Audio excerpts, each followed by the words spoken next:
Assalamualaikum warahmatullahi wabarakatuh. Baik, pada kesempatan kali ini kami akan mempresentasikan kelompok kami membawakan makalah dengan judul Keterbatasan dan Solusi dari Sistem Koordinat Bola. Untuk mata kuliah pada materi ini merupakan mata kuliah regional, yaitu Geometri Analitik sendiri dengan dosen pengampu Ibu Norma. Untuk anggota kelompok kami, saya sendiri Abdul Khairul Rijal dengan NIM F1A121001 sebagai pemateri pertama. Pemateri kedua Hafid Dermawan dengan NIM F1A124023. Kemudian Muhammad Faisal sebagai pemateri ketiga dengan NIM F1A124050. Baik. Untuk materi pertama yaitu latar belakang. Pada dasarnya latar belakang dari proposal ini yaitu sistem koordinat itu sendiri. Sistem koordinat merupakan salah satu cabang yang ada pada materi matematika. Tetapi sistem koordinat ini merupakan salah satu cabang yang sangat penting dalam matematika itu sendiri. Sistem koordinat ini merupakan cabang yang sangat penting dan juga masuk pada fundamental matematika itu sendiri. Salah satu sistem koordinat yang sering dipakai ialah sistem koordinat bola, di mana sistem koordinat bola ini dimanfaatkan dalam bidang-bidang tertentu seperti astronomis, fisika, dan lain sebagainya. Tetapi di berbagai manfaat pada sistem koordinat bola terdapat juga kelemahan di dalamnya seperti kesalahan numerikal dan lain sebagainya. Sehingga pada makalah ini dan pada presentasi kali ini kami akan memaparkan bahwa koordinat bola ini memiliki keterbatasan di dalamnya, tetapi terdapat juga solusi di dalamnya untuk meminimalisir dari keterbatasan tersebut. Baik. Sebelum kita lanjut pada materi selanjutnya, koordinat bola itu sendiri merupakan salah satu koordinat yang memetakan 3 parameter. Yang pertama R, kemudian theta, dan kemudian phi itu sendiri. Seperti yang saya katakan tadi bahwa dalam koordinat bola terdapat 3 parameter kunci dalamnya yaitu R, theta, dan juga phi. R ini melambangkan radius kedalaman bola, sementara theta dan phi memberikan sudut pada bola itu sendiri. Theta ini merupakan sudut vertikalnya dari atas ke bawah, apabila ini phi merupakan sudut horizontalnya dari kiri ke kanan mengelilingi bola tersebut. Apabila kita bawa ke sistem bumi, theta ini biasa kita sebut latitude, sementara phi ini kita biasa sebut longitude. Apabila kita mencoba membawa Cartesian ke koordinat bola, maka R sama dengan Euclidean dari x kuadrat tambah y kuadrat tambah z kuadrat di atas. Kemudian theta merupakan arc cos dari y per z dan phi arc tan 2 dari y, x. Apabila kita membawa dari bola ke Cartesian sebaliknya, maka x sama dengan r sin theta kali cos phi, kemudian y merupakan r sin theta kali cos kali sin phi, dan z merupakan r cos theta. Baik.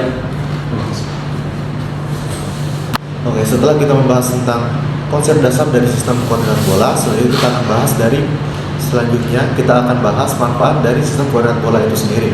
Sistem koordinat bola ini bukan hanya sekedar teori dalam buku pelajaran matematika, tapi juga dapat digunakan secara luas di berbagai bidang. Dan seperti yang sudah dijelaskan sebelumnya, sistem koordinat bola adalah sistem referensi dalam dunia 3 dimensi, yang dimana terdapat 3 komponen, R, theta, dan psi. Untuk representasi dari koordinat bola sendiri, misalkan di sini kita mempunyai titik R dalam bidang 3 dimensi. Titik x di sini bisa R adalah jarak titik pusat ke R. Sedangkan theta adalah jarak sudut elevasi di bidang terhadap sumbu vertikal. Dan untuk psi adalah sudut elevasi terhadap sumbu horizontal.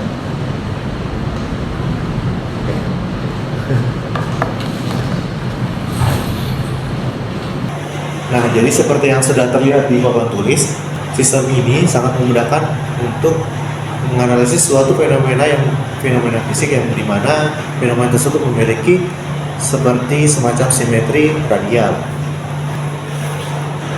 Sifat simetri radial ini sendiri yaitu sifat dimana sifat-sifat fisik hanya bergantung pada suatu jarak dari suatu pusat dan tidak bergantung pada suatu arah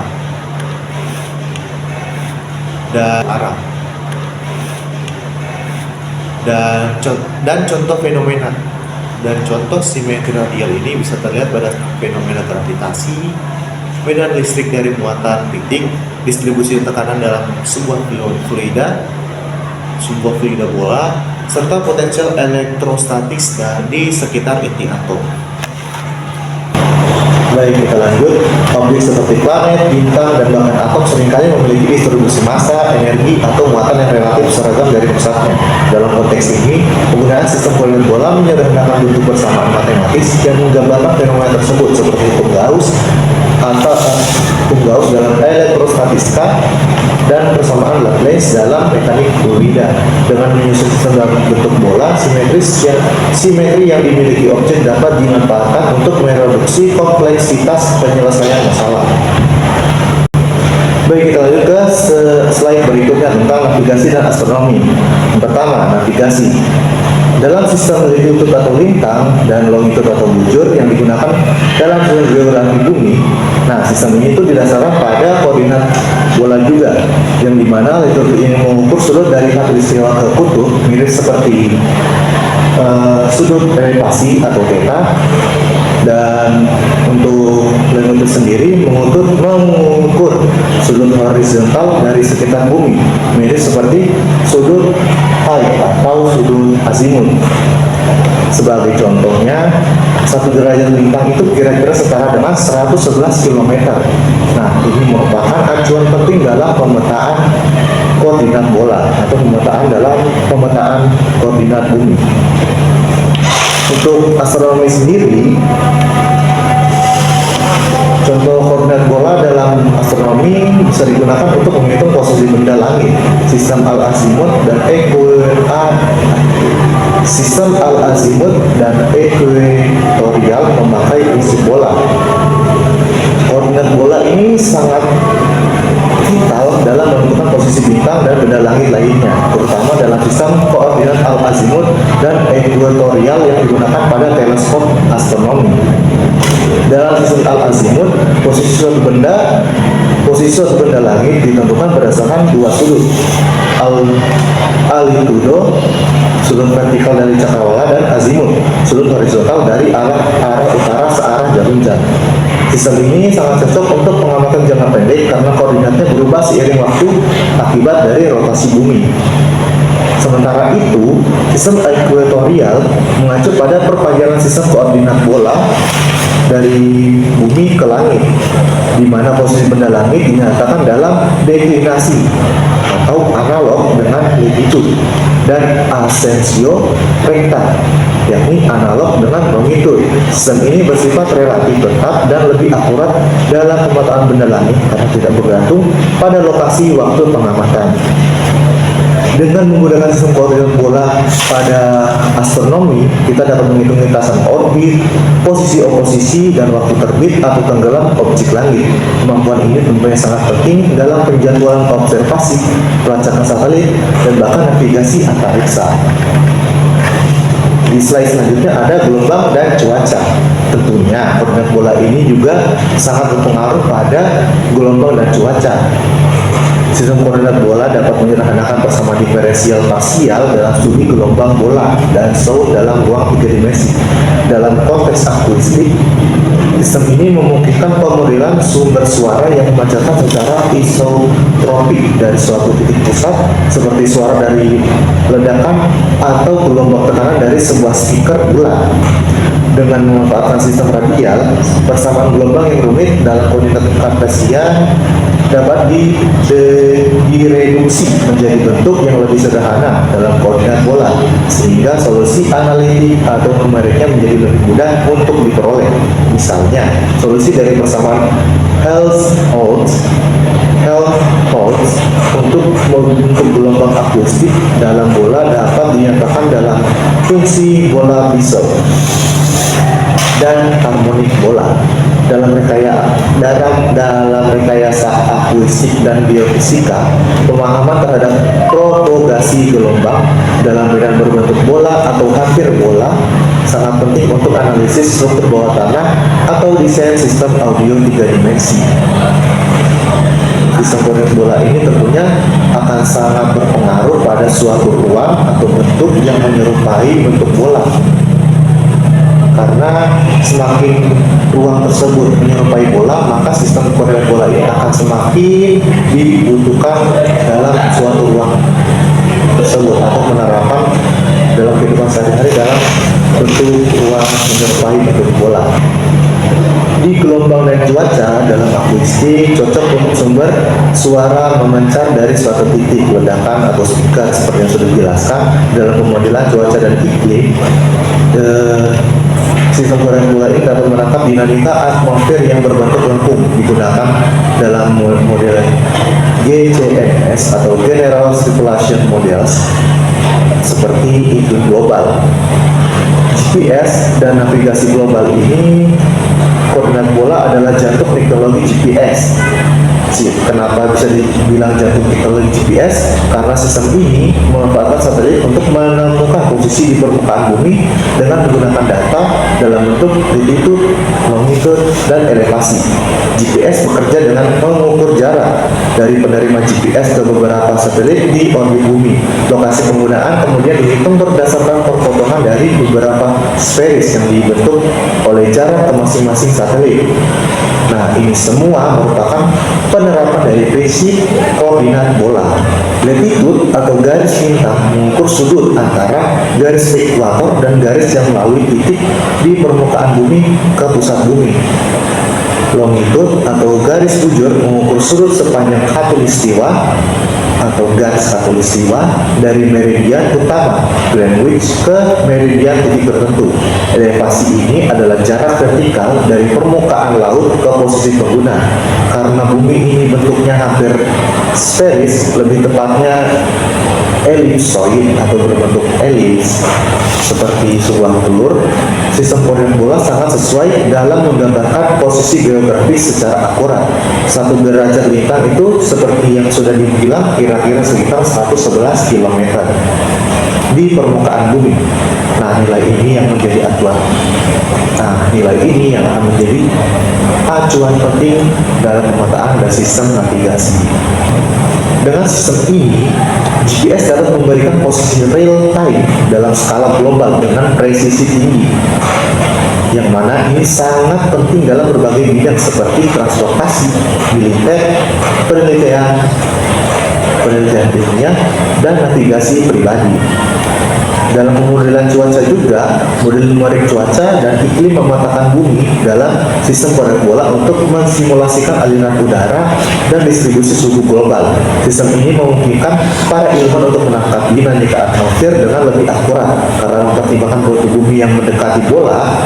Dalam pemodelan atmosfer, faktor-faktor seperti rotasi bumi, gradien suhu, tekanan, kelembapan, atau lainnya seperti arah angin dapat dihitung dengan koordinat bola agar sesuai dengan kenyataan geografis. Penggunaan sistem ini juga sangat krusial dengan model penggunaan sistem ini juga sangat krusial dalam model General Circulation Model atau seperti yang sudah disebutkan, General Circulation Model itu disingkat dengan GCMS, yang menjadi dasar proyeksi iklim jangka panjang. Selain itu, perhitungan lintasan partikel utama dan konveksi vertikal dalam badai tropis atau sistem cuaca lainnya jauh lebih realistis dalam kerangka koordinat bola dibandingkan sistem datar. ini memberikan dasar ilmiah bagi peringatan dari dini terhadap bencana alam, kebijakan mitigasi perubahan iklim, serta perencanaan tata ruang yang berbasis lingkungan. Contoh lainnya, peta dunia modern. Nah, peta ini termasuk peta digital dari Sistem Informasi Geografis atau GIS, menggunakan model bumi sebagai ellipsoid, yang dimana ellipsoid ini bentuk mendekati bola dan memanfaatkan transformasi koordinat bola ke datar. Dengan sistem ini, bumi dianggap sebagai permukaan lengkung dan titik-titik di atasnya diekspresikan melalui koordinat bola seperti lintang, bujur, dan elevasi. Titik-titik di atasnya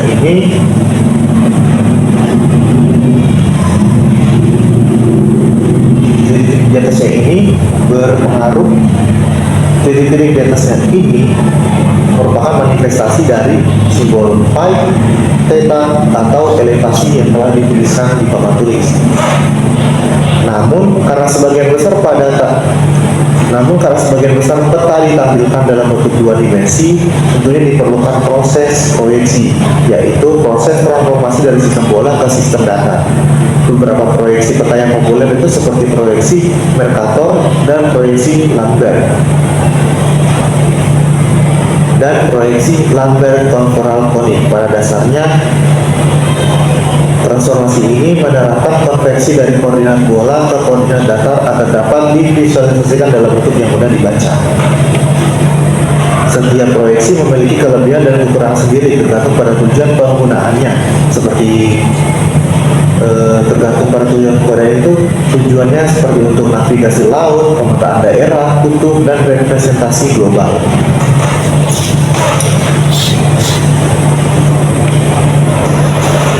Nah, jadi itu tadi adalah manfaat dari sistem koordinat bola yang diterapkan dalam kehidupan kenyataan, dalam kehidupan nyata, dan diterapkan secara luas di berbagai bidang. Tentunya sistem koordinat bola ini sangat berpengaruh untuk kemajuan teknologi dan bahkan kemajuan di berbagai bidang seperti kimia, fisika, dan lainnya. Baik, setelah kita mengetahui manfaat dan implementasi sistem koordinat bola di kehidupan nyata, kita beralih ke keterbatasan sistem koordinat bola. Nah, walaupun sistem koordinat bola memiliki banyak manfaat, terdapat beberapa keterbatasan yang perlu diperhatikan. Yang pertama itu kompleksitas perhitungan. Nah, konversi dari sistem bola ke sistem kartesius melibatkan fungsi trigonometri yang membuat perhitungan menjadi lebih kompleks dan memakan waktu, khususnya untuk komputasi sederhana. Yang kedua, singularitas di kutub. Pada kutub utara, theta sama dengan 0, dan kutub selatan, theta sama dengan pi, koordinat besi atau sudut azimut tidak terdefinisi, menyebabkan satu titik bisa memiliki nilai speed atau sudut azimut tak terhingga. Ini menyulitkan visualisasi, interpolasi, dan komputasi di sekitar kutub, dikenal sebagai masalah kutub. Dan poin ketiga yaitu presisi dan aproksimasi numerik. Fungsi trigonometri dan konstanta seperti pi harus didekati secara numerik. Meskipun biasanya akurat, hasilnya bukan nilai eksaktas dan bisa menimbulkan akumulasi kesalahan kecil dalam perhitungan, terutama saat iterasi tinggi diperlukan. Keempat, ketidaksesuaian untuk geometri datar. Sistem bola dirancang untuk objek simetris. Sistem bola dirancang untuk objek simetris secara sferis. Oleh karena itu, tidak cocok untuk objek datar seperti gedung, jalan, atau lantai. Sistem kartesius lebih intuitif dan efisien untuk objek-objek tersebut.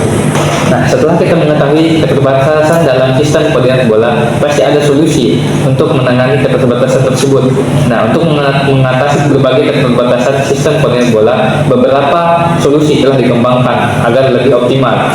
Nah, solusi pertama itu kombinasi sistem koordinat.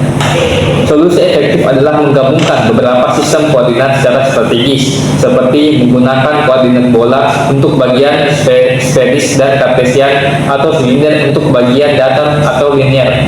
Pendekatan ini mengurangi kompleksitas komputasi, menghindari error akibat pemaksaan satu sistem koordinat untuk seluruh domain. Yang ketiga, contohnya pada simulasi fluida di satelit. Badan sferis dimodelkan dengan sistem bola, antena dengan koordinat silinder. Nah, solusi kedua itu transformasi adaptif dan proyeksi peta. digunakan dalam bidang komputer grafis, pemetaan digital, dan robotika untuk mengatasi masalah singularitas dan distorsi data, mempermudah konversi sistem koordinat secara dinamis. Selanjutnya ada penggunaan algoritma numerik khusus dan presisi tinggi. Dalam komputasi ilmiah dan rekayasa, terutama saat menyelesaikan persamaan diferensial parsial (PDP) di sistem koordinat bola, digunakan berbagai metode numerik untuk menghindari perhitungan di titik singularitas. Strategi yang digunakan meliputi yang pertama metode finite difference dan finite element. Nah, penempatan titik mesh grid points diatur agar jarak di sekitar titik singular. Formulasi dibuat agar tidak langsung mengevaluasi fungsi di titik singular. Yang kedua, fungsi basis ortogonal. Nah, penyelesaian PDP dinyatakan dalam deret fungsi harmonik bola dan fungsi Bessel-Spears. Fungsi ini menangani perilaku ekstrim di kutub atau inti bola dan mengubah masalah menjadi bentuk aljabar. Solusi ketiga, presisi komputasi tinggi menggunakan double precision atau presisi arbitrer untuk mengurangi error akibat pembulatan. Sangat penting untuk simulasi jangka panjang dan perhitungan sensitif. Dari pemaparan materi yang telah dipaparkan tadi, kita dapat menarik kesimpulan, yaitu sistem koordinat bola merupakan alat matematika yang sangat penting dalam memodelkan fenomena tiga dimensi, terutama untuk objek atau medan yang memiliki simetri radial. Sistem ini sangat berguna dan tidak tergantikan di berbagai bidang seperti fisika teoretis, astronomi, dan teknologi modern. Keunggulannya terletak pada kemampuannya menyederhanakan persamaan matematika dan memberi representasi geometris yang intuitif untuk membentuk sferis. Namun, sistem ini juga memiliki keterbatasan signifikan, antara lain kompleksitas perhitungan akibat fungsi trigonometri, singularitas di kutub yang menimbulkan ambiguitas, isu presisi numerik karena aproksimasi, ketidaksesuaian dengan bentuk atau objek non-sferis. Walau demikian, keterbatasan ini bukanlah hambatan mutlak. Dengan pemahaman mendalam terhadap sistem koordinat bola, penerapan strategi seperti kombinasi koordinat, transformasi adaptif, dan proyeksi peta, penggunaan algoritma numerik presisi tinggi, keterbatasan dapat diminimalkan, bahkan diatasi. Hal ini menjadikan sistem koordinat bola tetap sebagai alat yang kuat, akurat, dan relevan untuk para ilmuwan dan insinyur dalam memahami dunia tiga dimensi secara lebih baik. Inilah tadi materi yang telah dipaparkan dari kelompok kami dengan judul keterbatasan dan solusi dari sistem koordinat bola. Sekian dari kami. Assalamualaikum warahmatullahi wabarakatuh. Baik, jika ada pertanyaan bisa dituliskan di kolom komentar. Sekian.